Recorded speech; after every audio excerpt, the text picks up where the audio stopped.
Once upon a time, the infamous rover Reynardo plundered the floating isles. Then his mother called him to her deathbed. "Swear to me that you won't die on the gallows," she rasped. Reluctantly, he swore. And he whiled away his days at home with music, cards, and wine. But the Emperor had changed. He'd been good once, a shy, almost humble toad. He'd built universities. Then people started whispering about mass graves in the woods, midnight rituals, victims screaming. The Imperial Ravens would round up entire villages, and no one ever returned. The Ravens had come to Ubar scouting for ancient books said to be of great power. But the librarians had hidden the books, so they'd burnt the librarians. The citizens, outraged, had driven them off. The Ravens had come back with dropships. The kid had fled with one of those books. He was brave and dumb and wanted to join the rebellion. And Reynardo had promised his mother he'd protect him.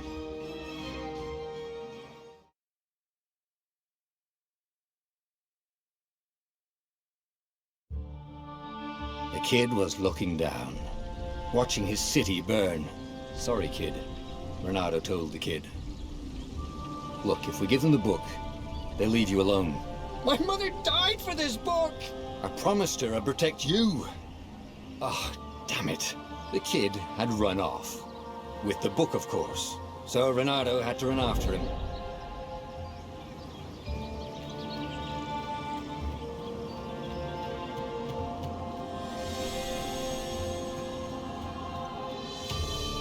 The two ravens were staring at the kid like he was their dinner, which probably was what was in their tiny brains. "Hey," Reynardo said. They cocked their heads at him. "Pick on someone as ugly as you." Wait, that didn't come out right. "For the Emperor!" The ravens cawed and rushed at him.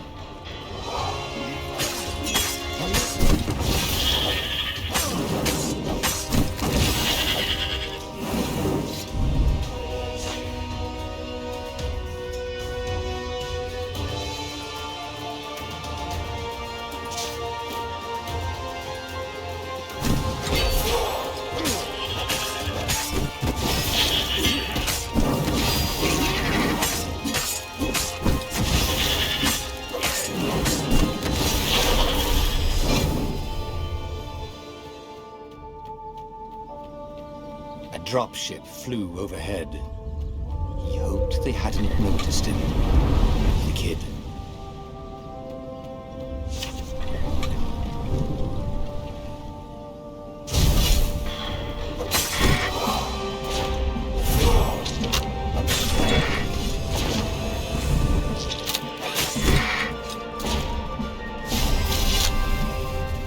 Oh, right. The Gate of Heroes.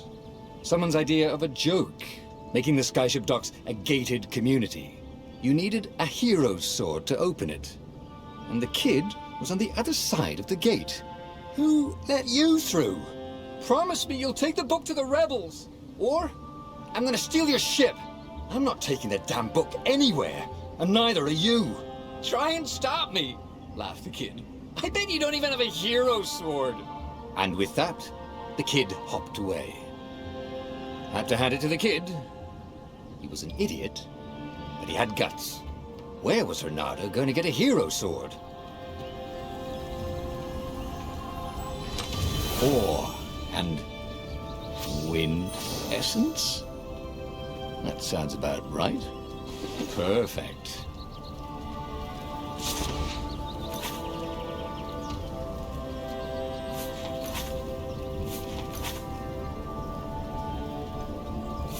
Hero Sword, QED.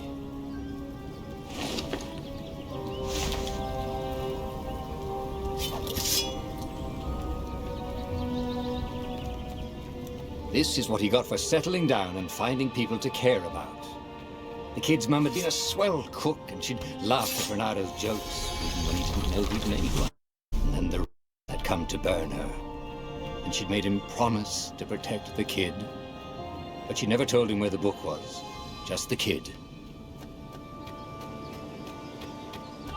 He came up to a ledge. It was too far to jump. There'd been a bridge here before, hadn't there? And there was Peter, giggling at him. "How'd you get across?" he asked the kid. "Where'd you find a hook?" "I hopped," said the kid. Wise-ass kid. "Hey, look out behind you!" "Cute," said Renato. Ah, ravens.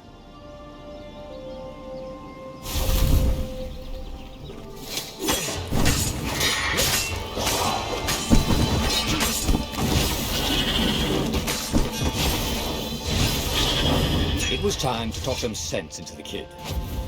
Just hook his way across the ledge and chase the kid down. Thing was, he hadn't used his hook since he'd retired. How had he done it? Maybe if he meditated at that altar there, he'd remember his old skills.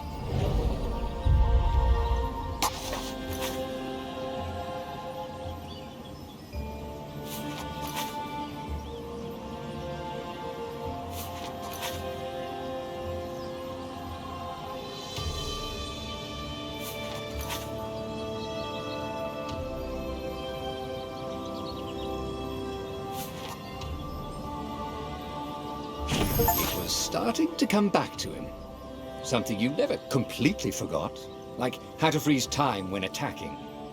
The more he fought, the more he'd probably remember.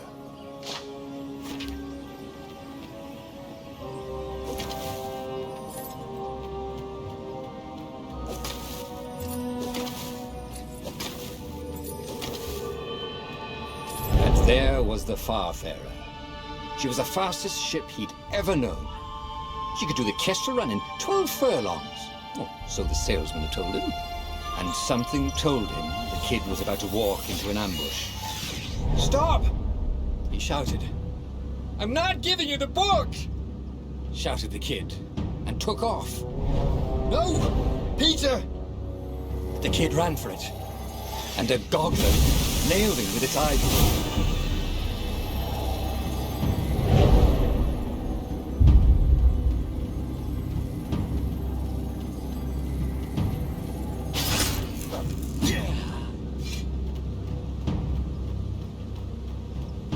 The book was unburned. Next to it were the buckles from the kid's shoes, and a kid-sized pile of ashes. Damn it, why hadn't he lied and told the kid he'd take the book to the rebels? The kid would be alive now. Really pissed off and betrayed, but alive. Oh, damn it. Renato picked up the book. He couldn't let the Empire have it now. He was going to have to get it out of there. He'd be a wanted man. Probably have to join the rebellion just to have a place to dock. Well, he'd hated home life anyway.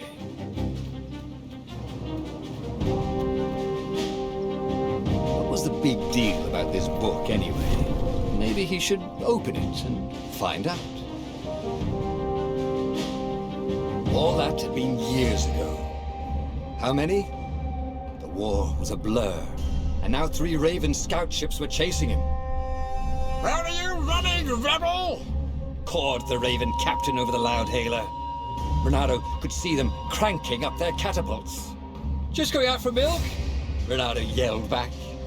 "Where can you run?" laughed the Raven horribly. Far behind him, another city was burning. The dark cloud above its island was thousands of Imperial ships. The fleet was doing a thorough job. "Take us to the rebel base! I will spare your life!" it cawed. The entire jury-rigged rebel fleet was only a few islands to the east. Beyond that were only the pillars of heaven, a sea of endless blood-colored tornadoes. The rebellion was out of time, unless Renato could bring a game-changer. Maybe he could. Renato had found out where he could find the pieces of the Sky Ripper, the legendary weapon that had exiled the lost gods. Surely a legendary weapon could win the final battle. On the other hand, his old friend Lupino had sent Renato a desperate message saying he had a brilliant scheme to save the rebellion. If Renato could only rescue him. Renato dived the Farfarer towards the abyss. As he felt the heat of the jet stream, the Raven ships peeled off, not stable enough to follow him down there. Now it was time to choose. Lapino or the Sky Ripper?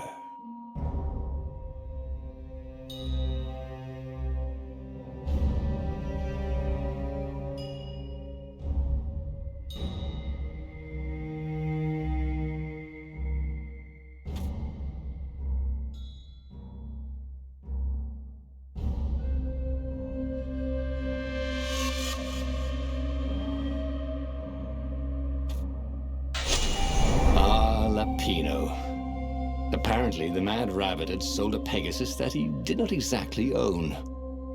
Lapino always wiggled out of trouble, given time. But he was out of time. The Ravens had figured out that Lapino was a rebel spy. If the fleet reached him first, they'd string him up for that. Never mind the winged horse.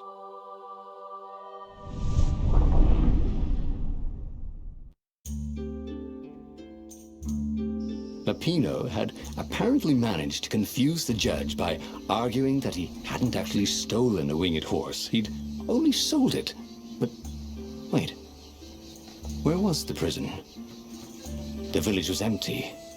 Had everybody fled the Ravens?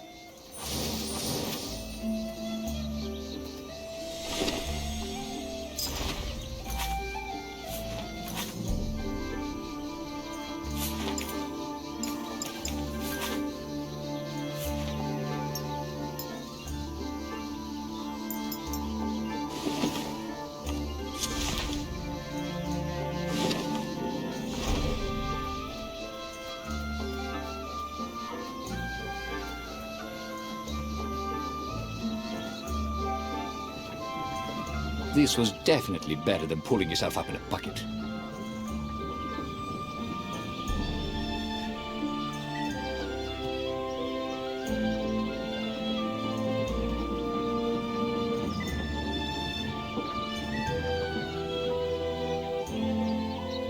People were frightened these days. Just 2 weeks past, Renato had sneaked through an empty town and listened to the Ravens call about the Emperor's new taste in ritual sacrifice. Renato's blood was up. He just needed to smash something.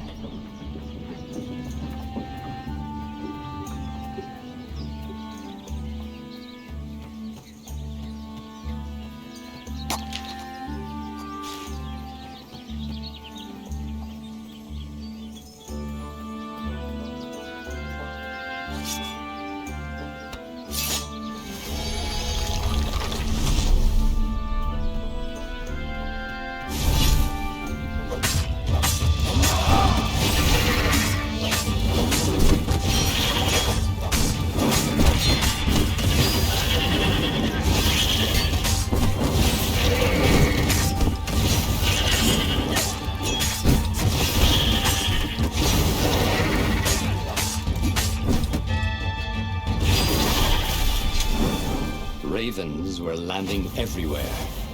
The advance guard. He'd better get moving. If they got to Lapino first, they'd eat him for breakfast. Or a snack. Ravens weren't picky. If they got hungry, they sometimes forgot to interrogate their prisoners. Even top spies like Lapino. Where had the Mad Rabbit got to?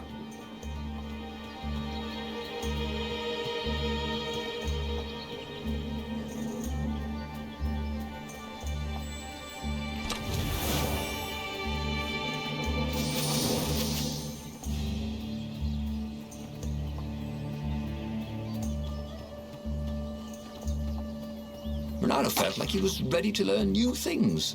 Thank goodness he didn't have to go. It was starting to come back to him. Something you never completely forgot, like how to freeze time when attacking. The more he fought, the more he'd probably remember.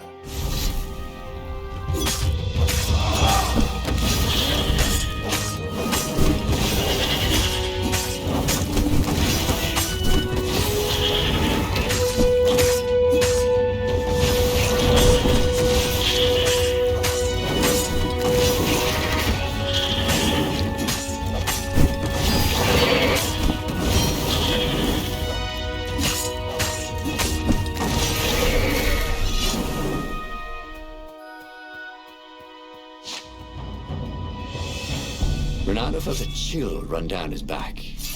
Or possibly a flea.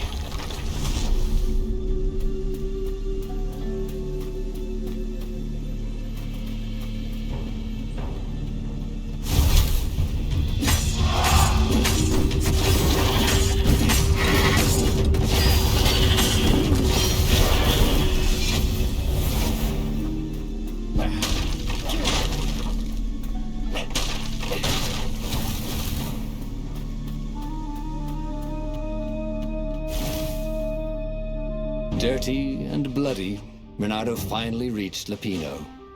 The rabbit was practicing his shuffle. Renato recognized the cards. It was Lapino's favorite deck. Oh, I thought you were in danger. I am. The ravens are coming. Oh, the prison thing. Right, yeah, see, this guard owed me 53 ducats, so we made a deal. They're very reasonable people, actually, for weasels. Now, I got a brilliant plan to kidnap Zenobia. We capture Zenobia, we find out what she knows, and that's the whole war right there. Easy peasy, lemon squeezy. Capture the Emperor's greatest general, who also happened to be a deadly sorcerer and, oh, his only daughter? That would be worth it. On the other hand, he could still get to the core of the Sky Ripper, even if he couldn't get the whole thing. It must have great power.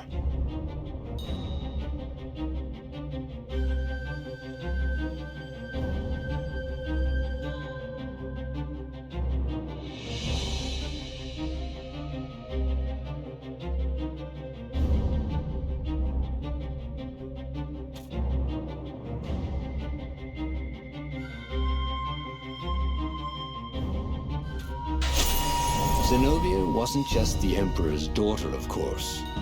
She'd been Renato's best friend in Sword Fu school. And you're still mad for her, the rabbit reminded him. They'd been close. She'd told him things no one else knew. But she'd never told him who she really was. She knows all the Emperor's plans, chuckled the master spy. She won't give them up easily. She'll tell the interrogators, all right, said Lapino. Taking her would change the game, all right.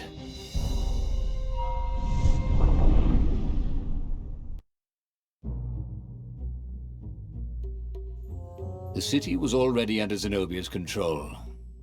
I had to admire her efficiency. Renato shivered at the thought of Zenobia at the mercy of the interrogators. Could he really turn her over to them? But this was war. It wasn't meant to be pretty.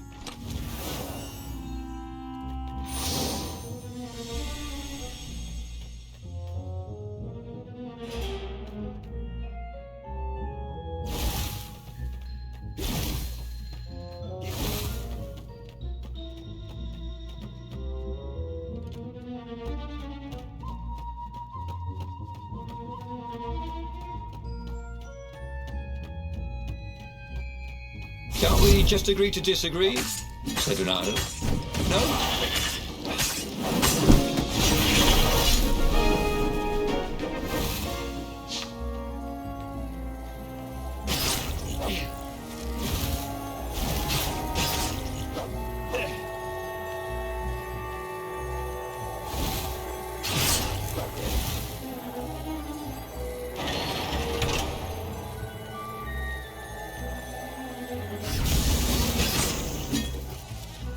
Hey, how do you tell if someone's far away, or just really small?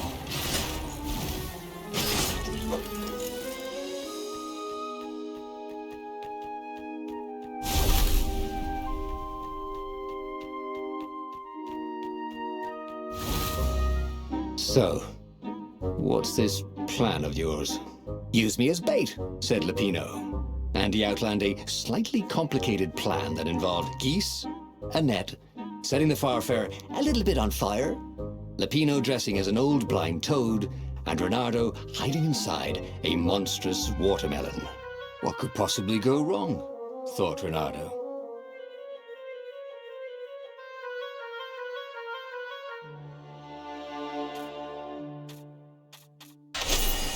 Oh, this is gonna be fun, said Lapino as he ran to go set up his marvelous plan.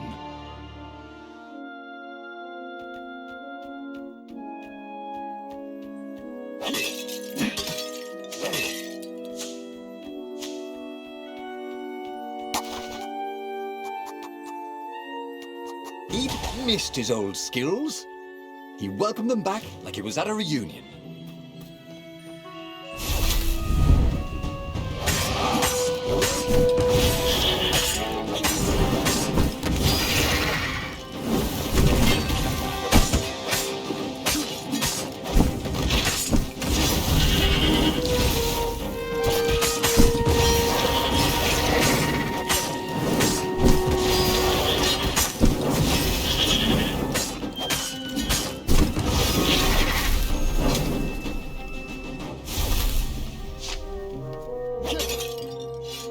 Renato felt dubious about the whole plan. With every step, he was waiting for it all to go horribly wrong. But against all odds, Peppino's idiotic plan worked. Zenobia's ravens ran off after the geese, the net dropped, and Renato jumped out of the watermelon and put his sword to Zenobia's throat.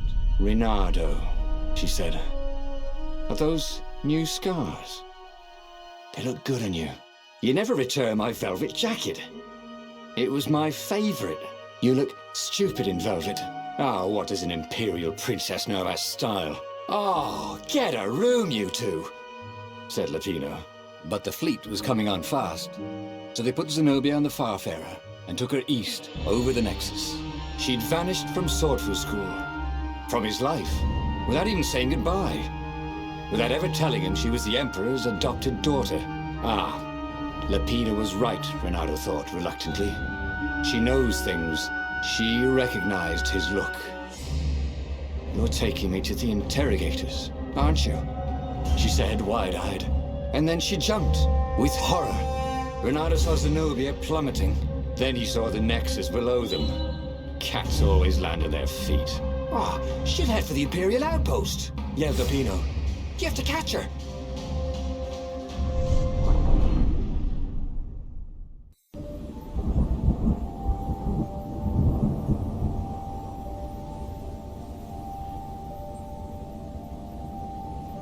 Cats can run faster, but foxes can run longer.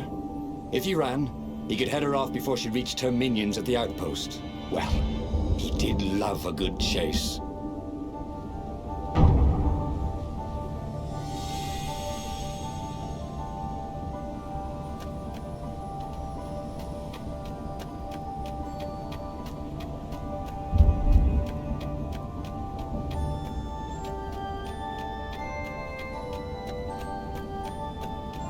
Who needed bridges anyway?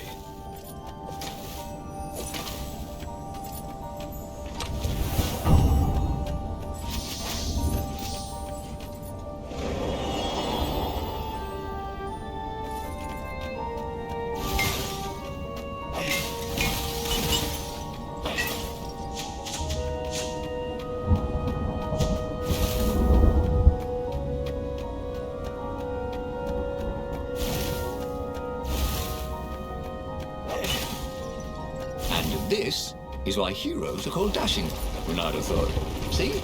Dashing? Get it?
He was closing on her.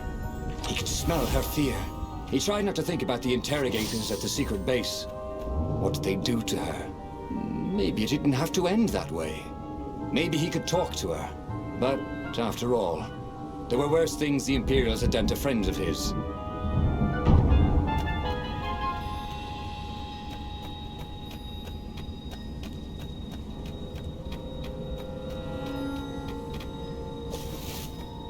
they didn't want their things broken, they really ought to make them stronger.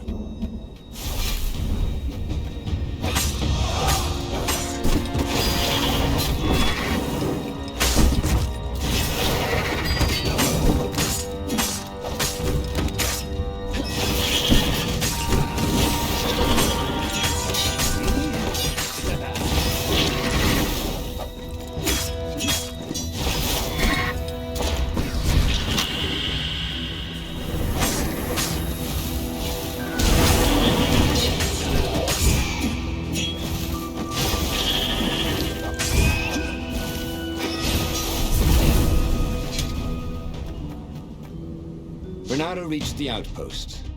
The Imperials there were no match for him. Soon after, Zenobia limped up the path. When she realized he was already in front of her, she didn't even try to run. "Oh, you left without saying goodbye." Again, he said, "Please, I'm enjoying this a little too much," she said, shaken. "Oh, spare us the chit-chat, would you?" said Lapino as he shackled her hands so she couldn't throw spells. "She knows all his plans." All the way back to the Farfarer, Lapino nagged Renato about how the interrogators would pry all the intel out of Zenobia, how that would turn the tides in the imminent battle. All they had to do was take her to the rebels' secret base. Renato didn't like to think about what the interrogators would do to her. Couldn't he just talk to her?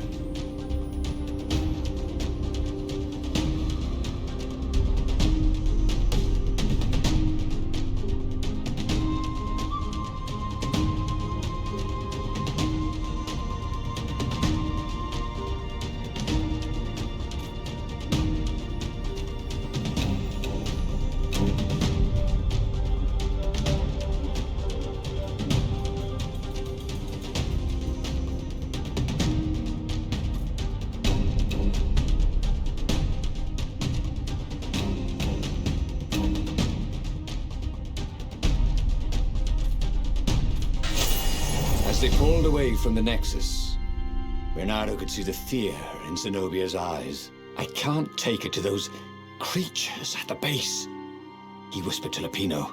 "Ah, you've gone soft. Soft in the head. We captured her for what she knows." "I'll take her to the mountains. Tell all the horrible things the Emperor's done. Yeah, believe me, she'll turn." And he turned the wheel. "The hell you will!" shouted Lapino when he grabbed the wheel back from him. The two of them wrestled for control of the ship. It shot off like a mad sparrow. Suddenly, Renato was falling.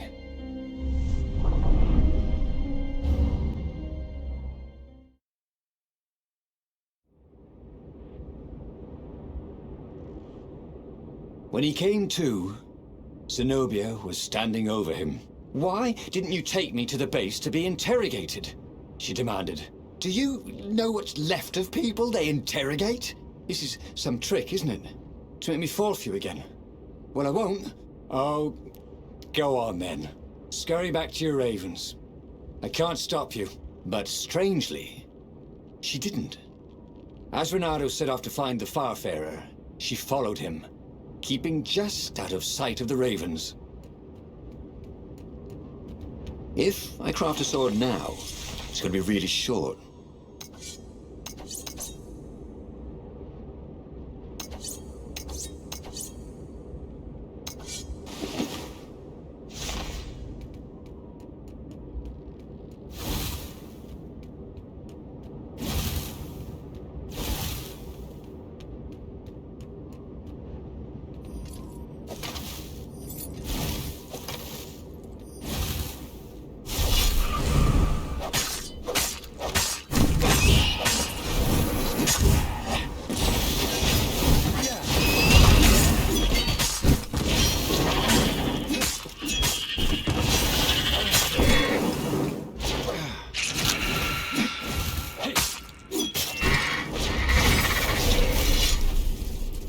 All coming back to him. He wondered what he'd remember next.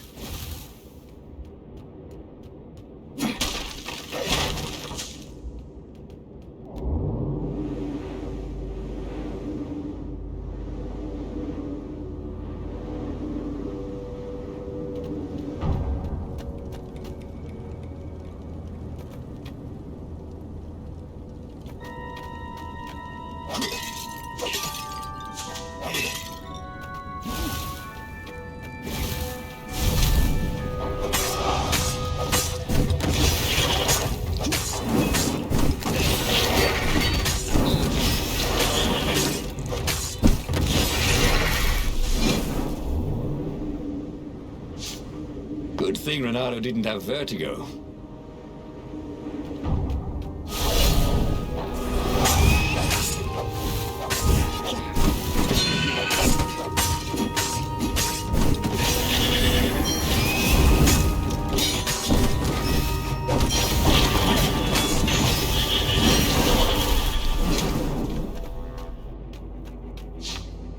As Renato stopped to sniff the wind, Zenobia came up, still mad. Did you really think you'd just talk me into betraying my father? Oh yeah, sure, that was exactly my plan. Then why aren't you even talking to me? Because I've never talked you into anything in my life. They're gonna court-martial you for letting me go. He caught a whiff of the Farfarer. Wet rope, tar, and a cask of Scobel ale he'd spilt last year. It was that way.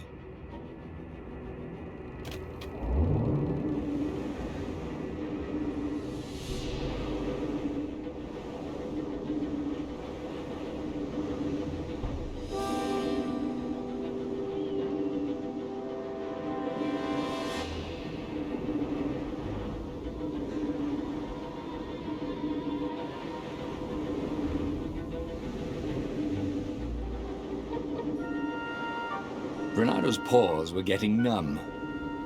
Calaveras really didn't want company, did he?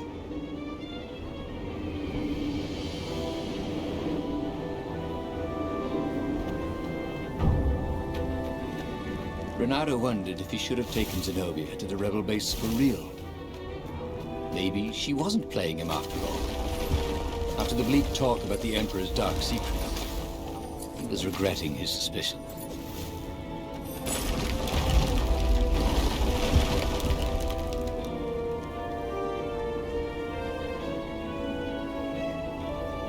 Sure enough, the Farfarer had crashed in some rocks. There was no sign of Lupino. Zenobia caught up. All that kid stuff in Swordfu School. Look, that's the past. We're adults now. We have duties to other people. We have destinies. What are you talking about? And you are the most arrogant, slow-witted, light-fingered, mercenary, immoral, reckless. Run away with me, said Renato, and he realized he meant it. What? Just like that? She demanded. I will, if you will. So she kissed him. And it was the best kiss he'd ever had. They held hands as they boarded the Farfarer. Renato felt light-hearted, like the winds that were playing the rigging like a balalaika. But Lupino, I need to get back to Lupino, he said, suddenly realizing he could have been captured. A prisoner. He's not. How'd you know? He saw something in her eyes he didn't understand. He fell, didn't he? Into the abyss. She looked away, wouldn't answer. But then a bolt smashed through the Farfarer's keel. The broken ship plummeted out of the clouds.